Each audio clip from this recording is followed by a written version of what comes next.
I never thought I'd find myself here, exhausted, anxious, and feeling as though my own body had become a stranger conspiring against me.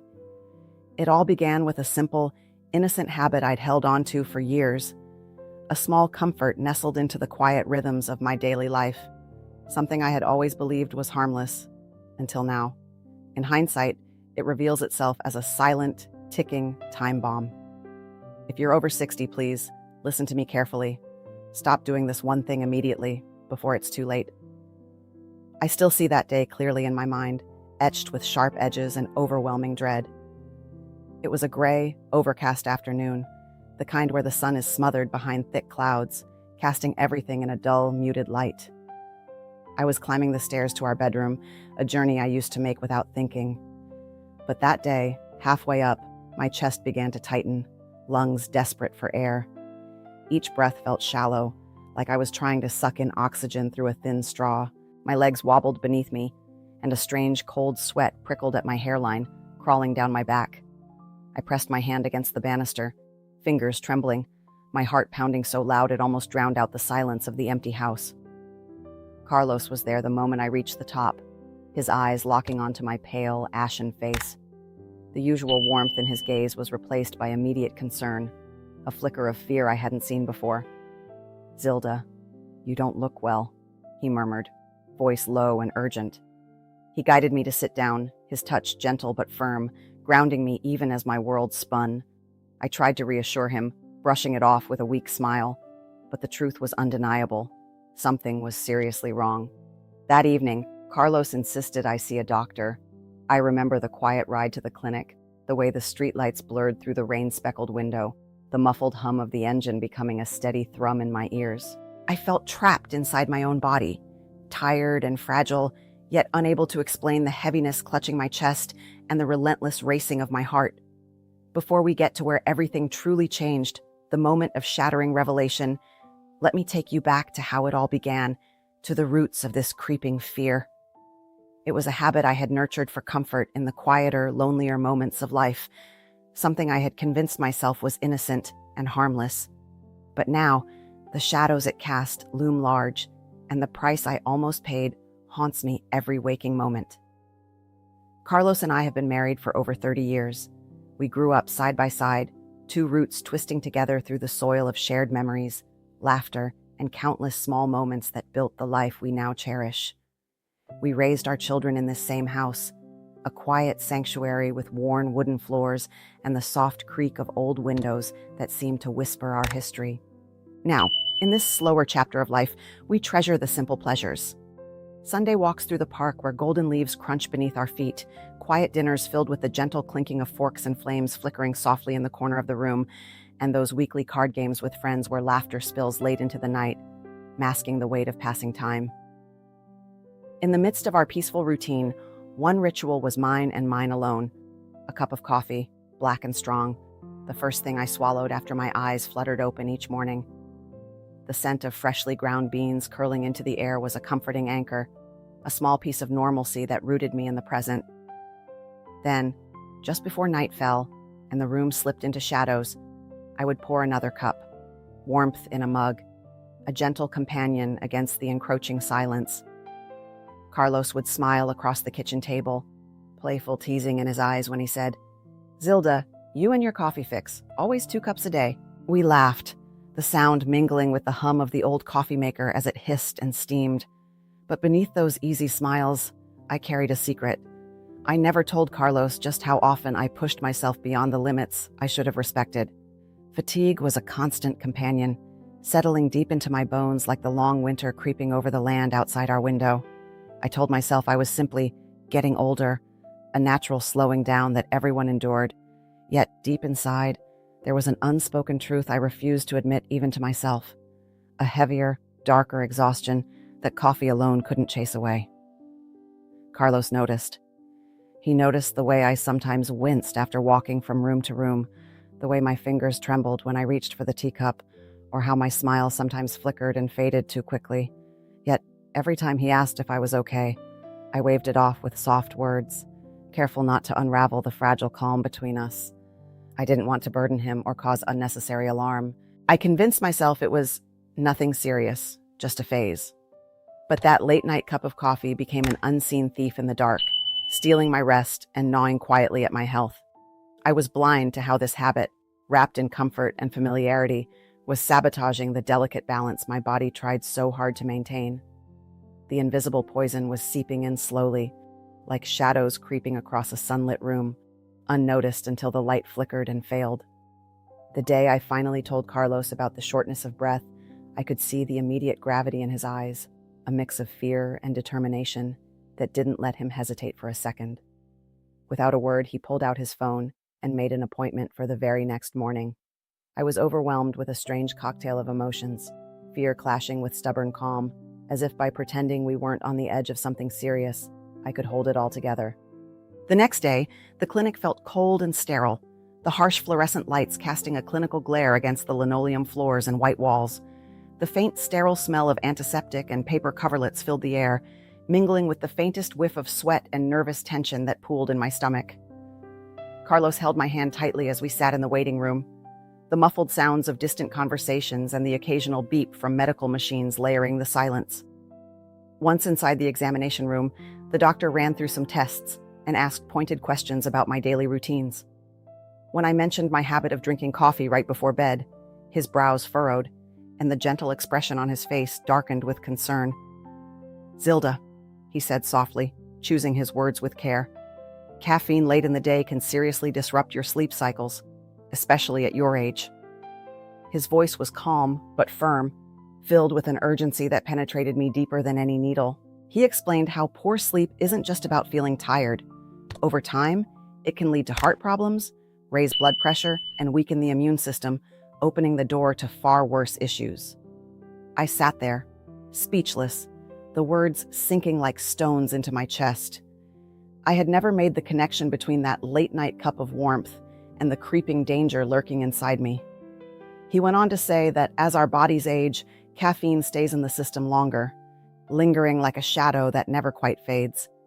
The constant presence places relentless stress on the heart, sometimes in ways you don't realize until it's almost too late. Carlos squeezed my hand tightly, his silent way of urging me to pay attention, to listen and accept the truth. But I wasn't ready. Denial wrapped itself around me like a thick fog, and I clung to it desperately. That night, everything erupted. I woke screaming, or something like it, gasping for air I couldn't seem to find. My heart hammered so fiercely it felt like it might break through my ribs.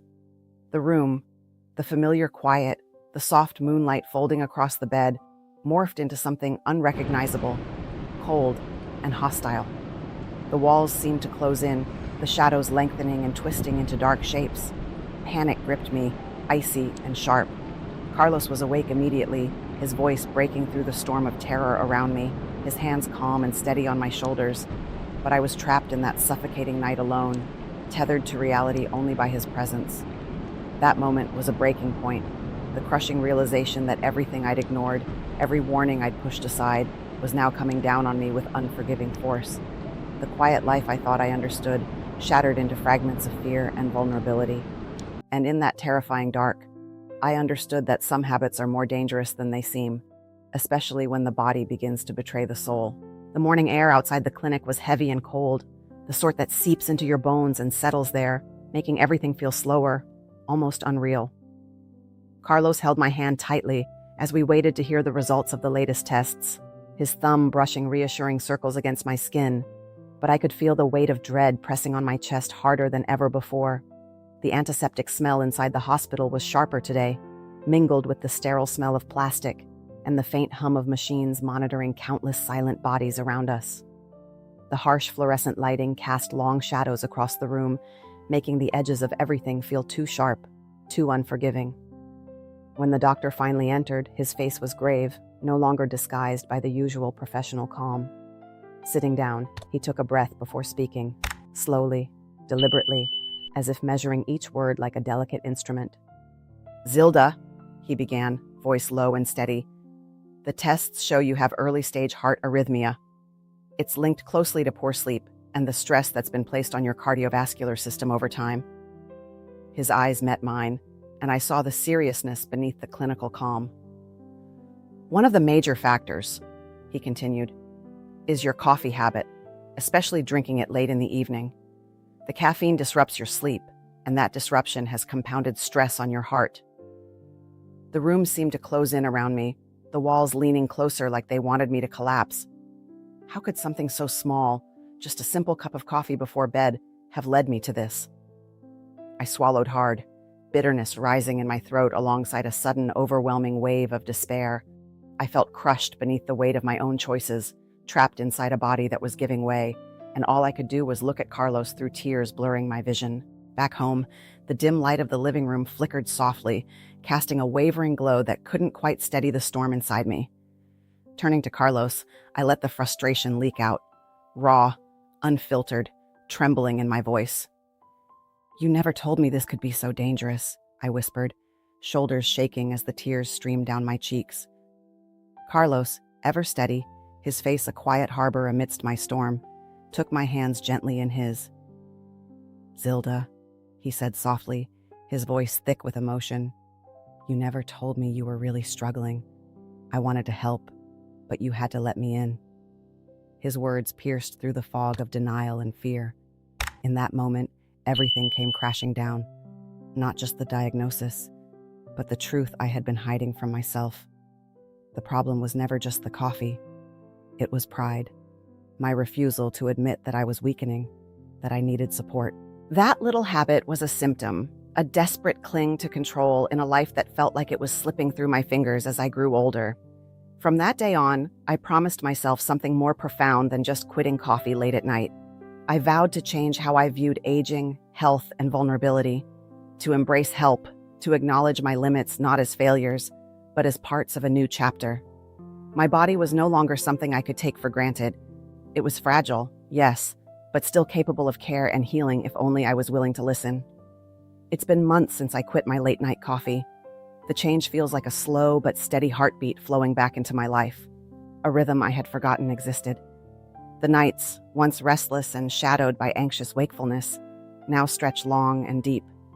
Sleep comes softly, like a gentle fog rolling in over a still lake, and I wake feeling lighter, as if a weight has been lifted from my chest.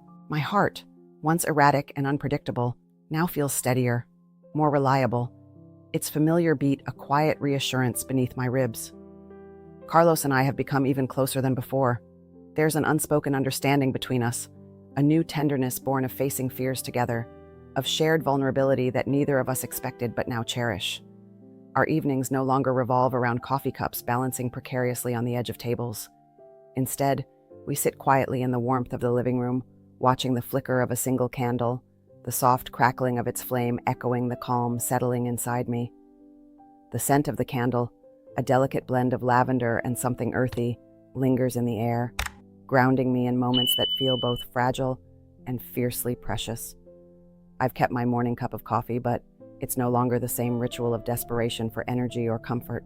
Now it's a slow, deliberate act of respect, brewing the beans carefully, savoring the aroma as it fills the kitchen, appreciating the delicate bitterness on my tongue without letting it steal my night. I've learned to listen more attentively to my body's limits, to honor the subtle signals it sends rather than push through them. If you're over 60 and still holding on to habits that seem harmless, please, I beg you, pause and reflect. Those familiar comforts, whether coffee at night or any other small routine you cling to, might be quietly hurting you, just as mine did. It's easy to dismiss these habits as part of life's fabric, but sometimes what soothes us on the surface is the very thing unraveling us inside. My story isn't just mine. It's a warning that echoes in many quiet hearts. It is also a reminder that it's never too late to change. Don't wait for a sudden crisis to force your hand before you pay attention. Don't let fear or pride silence the truth your body tries desperately to tell you. Listen to yourself. Lean on the people who love you, the ones who want to see you whole and healthy. Be gentle with yourself. They say wisdom comes with age, but it also comes with kindness, the kind we often forget to offer our own selves. Because life after 60 is not some closing chapter, it's not the end at all. It is a new beginning, a chance to rewrite the story with deeper understanding and a greater appreciation for every fragile breath and every trembling heartbeat. And I am ready to live this chapter fully, with love, and with the quiet strength that comes from facing darkness and choosing to find the light again.